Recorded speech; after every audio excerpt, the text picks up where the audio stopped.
So mo ni kinabuhing bye-bye. O ganda na mig balde. Hello, maayong hapon sa tanan. So ako dayon yung kabaybay nga nagpuyo sa baybaw. Aw, malamang. Sa baybay, alangan magsabukid. So karon nga video guys is nami sa hunasan kay manguha lagi mi og talaba kay para na napod mihimo ang trabaho ani kay laay jud kay ni ulay trabaho. Unya pagabot na mo sa hunasan is gamay pa lang gid ang hunas sa moton sa daplin lang sa gid pud mi na kalingaw og pamunit.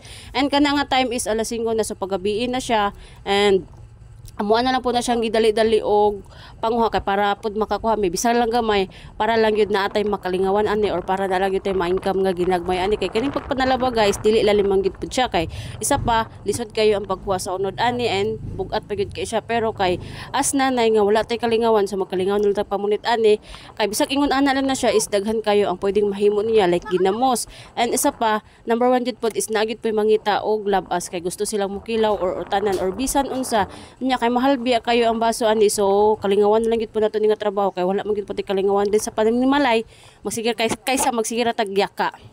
And ang akong kauban na guys is akong mama and ako ang igsuon niya. Ang akong igsuon is dili man siya pwede makapanguha kay bag-o man siya opera so siya lang ako ang ipabit-bit sa cellphone. So nagsugod na sila og ispat. Yeah. So nanguha mi og talaba. Gabi na alas 6 na sa hapon or pagabi na siya. So mao to guys pagkagabi nanguli na lang gyud pud mi kay wala man ko kadalag ispat ana. So actually akong mama og igsoon nakadala sila og ispat niya ako wala. So ang akong gigamit is pag iwag-iwag ang cellphone ra niya kay di man magsilbi labi pa kay ulan-ulan.